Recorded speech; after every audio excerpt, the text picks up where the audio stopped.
नमस्कार, मैं हूं योगेश चक्रवर्ती और आप देख रहे हैं रैड नेटवर्क। और इस वक्त हम एनएमसीएच में हैं, जहां जूनियर डॉक्टरों की हड़ताल चल रही है। आज हड़ताल का तीसरा दिन है, क्रिसमस है, छुट्टी का दिन है। बावजूद इसके जो डॉक्टर हैं बाहर बैठे हुए हैं। ये सामने जो है इमरजेंसी सेवा है और जो जूनियर डॉक्टर हैं अपनी मांगों को लेकर बाहर बैठे हुए हैं। छुट्टी है इसीलिए लोग कम हैं। डॉक्टर साहब, ये बताएं कि आज तीसरा दिन हो गया है, काफ़ी अफरा तफरी का माहौल है, क्या बोला जा रहा है आप लोग को अब? अभी तक कोई रिस्पांस नहीं आया है ऊपर से। आज तीसरा दिन है फिर भी, तो अभी तो स्ट्राइक कंटिन्यूड है एज इट इज़। जब तक रिस्पांस नहीं आएगा हम लोग ऐसे ही स्ट्राइक पे बैठे रहेंगे, क्योंकि डिमांड कुछ भी अलग से नहीं है। हमारा जो सरकार का अपना जो संकल्प है हर 3 साल पे रिवीजन करने का स्टाइपेंड को, वही हम कह रहे हैं, बस उसी को इम्प्लीमेंट करने का। कुछ आउट ऑफ द ब्लू जाके कोई डिमांड नहीं किया जा रहा है। जो उनका खुद का है सरकार का, वही हम मांग रहे हैं। टाइमली इम्प्लीमेंटेशन तो हो नहीं पाया, एटलीस्ट डिलेड इम्प्लीमेंटेशन तो हो जाना चाहिए। 1 साल ऑलरेडी डिलेड हो चुका है। 1 साल देर हो चुका है। सरकार की ओर से क्या कहा जा रहा है आप लोग को? सरकार की तरफ से यही कहा गया है कि पहले तो हम लोग मई जून के महीने में मिले थे स्वास्थ्य मंत्री से, तो उन्होंने ये कहा कि अभी तो आर्थिक स्थिति बहुत ख़राब है, अभी इस बारे में कोई बात नहीं हो सकती है। बट अब जब सब कुछ पहले जैसा हो गया, नई सरकार बन गई, कैबिनेट मीटिंग्स भी 2-3 हो गए, तो अब कोई रीज़न नहीं है इस चीज़ को फर्दर डिले करने का। तो उनके तरफ से ये कहा जा रहा है कि फाइनेंस डिपार्टमेंट में फंसा है मैटर। तो ये तो टेक्निकल जो फैलेसीज़ है वो उनको दूर करना है ना, ये हमारे लेवल का तो काम है नहीं। तो ये तो एक तरह से बहानेबाजी है। क्या सरकार की मंशा ऐसी नहीं है कि जो डॉक्टरों का स्टाइपेंड है जो बढ़ाया जाता है हर साल, वो बढ़ा के दिया जाए? आपको मंशा में क्या संदेह लग रहा है? बिल्कुल संदेह है, तभी तो जो जनवरी 2020 में जो काम हो जाना था वो जनवरी 2021 तक नहीं हुआ है। अब 1 महीने में जनवरी आ जाएगा, तो मंशा तो खराब है ही। ऑटोमेटिकली हो जाना चाहिए ये चीज़, 1 जनवरी को खुद से इम्प्लीमेंट हो जाना चाहिए था। नहीं हुआ, तभी हम लोगों को ये स्टेप लेना पड़ रहा है। आप लोग हड़ताल पे हैं, स्टाइपेंड बढ़ाए जाने की मांग को लेकर हड़ताल पे हैं।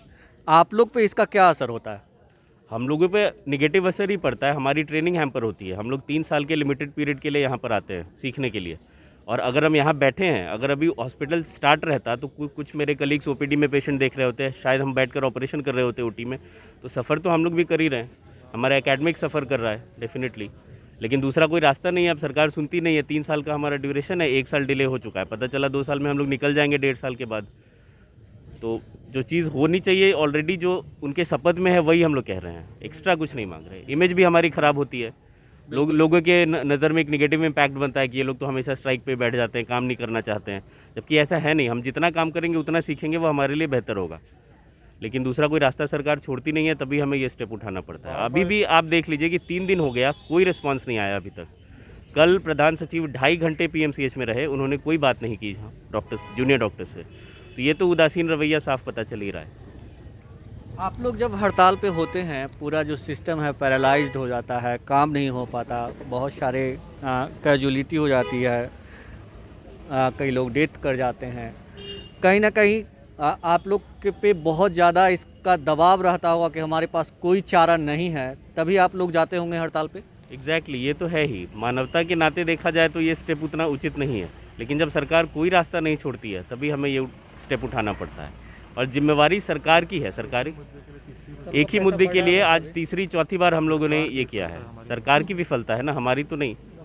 हम तो बैठे हैं यहाँ पर, काम करने के लिए ही बैठे हैं।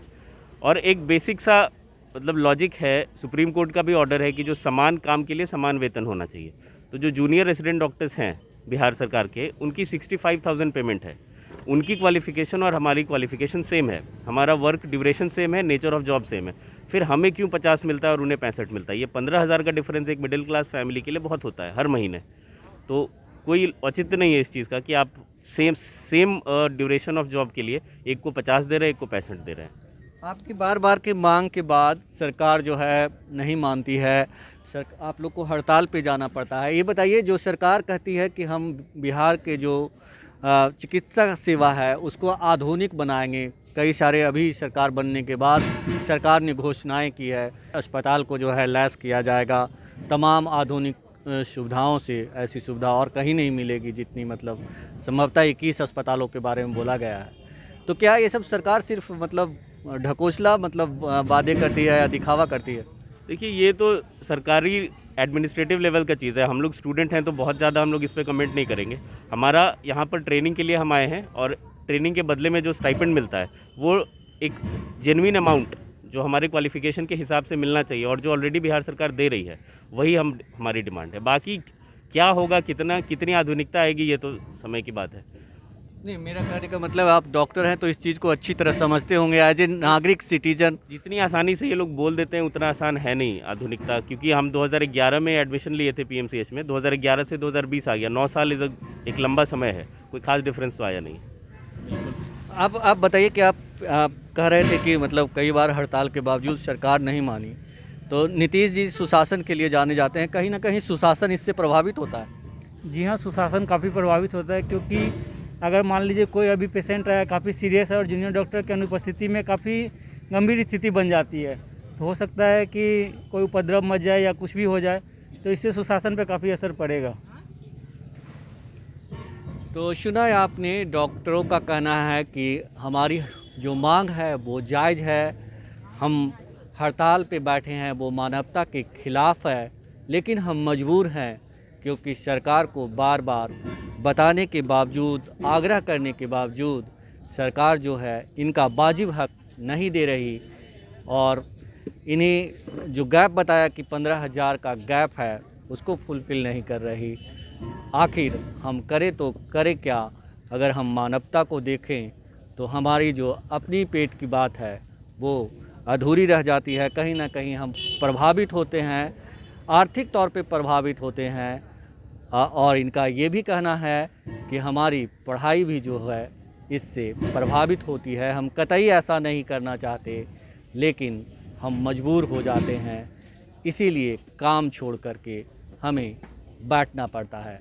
योगेश चक्रवर्ती, रैड नेटवर्क, पटना, NMCH।